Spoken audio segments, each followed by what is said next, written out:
Hey guys, so I'm making this video to help people out that are transitioning or just having really bad problems with maintaining their natural hair.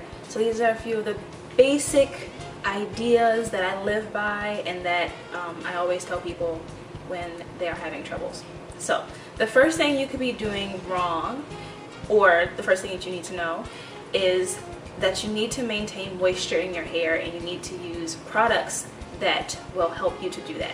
So the first thing you need to throw out are all of your shampoos with sulfates in them. Or the alternative is to take those same shampoos and dilute them with water. When you do that, you use like this much shampoo and then a ton of water. Literally just like enough for it to still be bubbly and sudsy a little bit.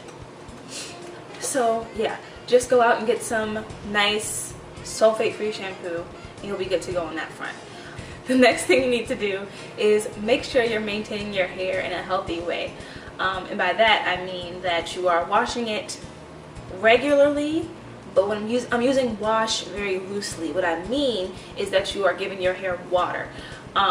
So for example, I shampoo my hair about once a week ideally, and I condition my hair with water, like as if I was gonna wash my hair with shampoo, just without the shampoo. 2 to 3 times a week, maybe even 4, depends on how dry my hair is. So you need to make sure that you are maintaining water in your hair, moisture in your hair, by washing it regularly. When you wash your hair, you need to make sure that you are shampooing just enough to remove the dirt and grime and oil and product, and conditioning enough to make your hair healthy and bouncy and make the moisture stick. A lot of people say to deep condition at least once a week. I would do that, but I don't. Anyway, the important thing is that you're conditioning your hair and detangling it while you condition it.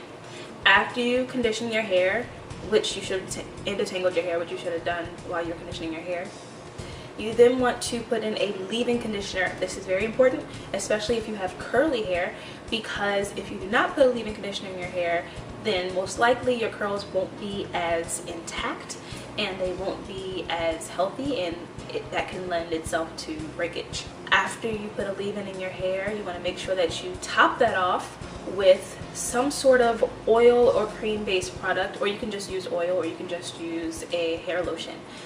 What I like to do is use a Shea Moisture shampoo to shampoo my hair once a week. I use VO5 conditioner because it smells great, it works great, and it's extremely cheap. I use strawberries and cream, and then I detangle my hair with that product in my hair, rinse it out. Oh, and then when you're rinsing out your conditioner, you want to make sure that you still have enough product on your strands that it still coated your strands. Don't wash all of the product out of your hair. That's not the purpose of it. You should not be able to see it, but you should be able to feel it. That's my rule on conditioning. After that, I use Cantu Shea Butter product, leave-in conditioning and repair cream. That's what I use by Cantu. Yeah. So after I use that, actually for my hair, that's fine for one whole day. By the end of that day, or if I shampoo my hair at night, by the morning I need to top it off with, I use Shea Moisture Curl and Style Milk. It's a good hair lotion product that works good for keeping moisture in my hair, and it smells great, and that's very important to me. I love when my hair smells good.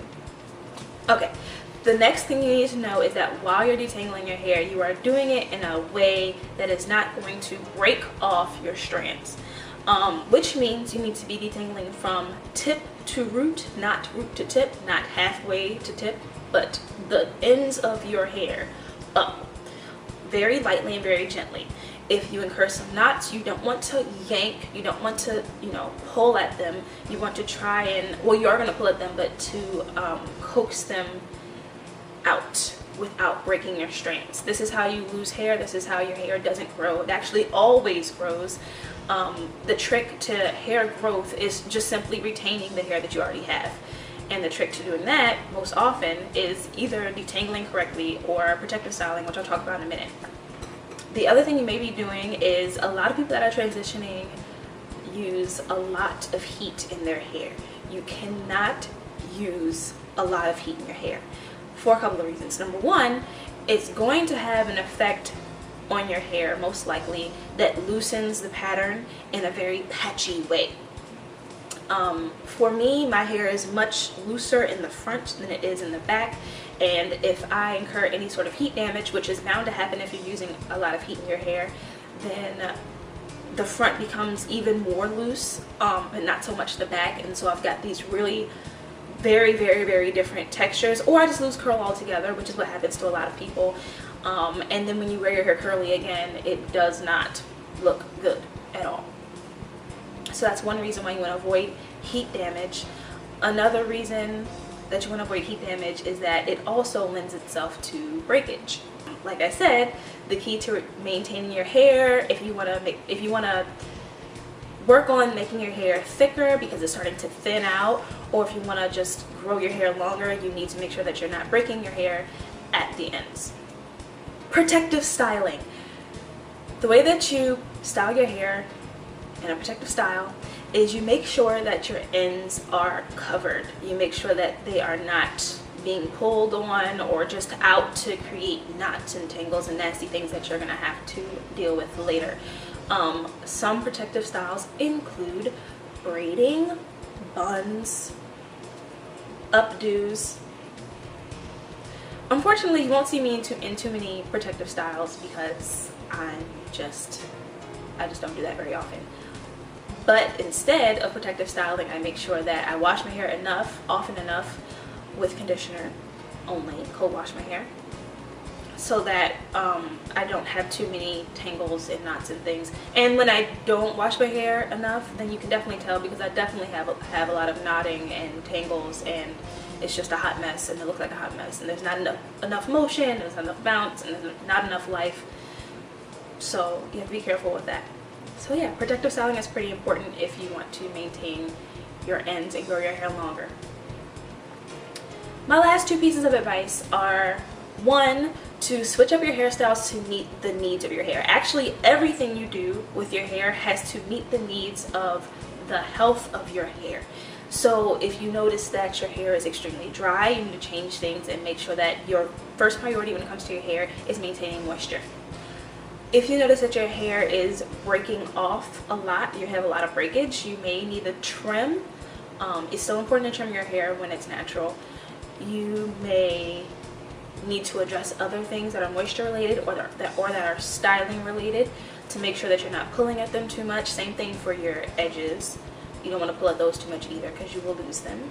So you just have to really get to know your hair. It is a part of your body and it has its own needs, and you have to cater to them. You wouldn't walk around with dry skin flaking off and not put lotion on it. So you're not going to walk around with your hair falling off your head and not do something about that either.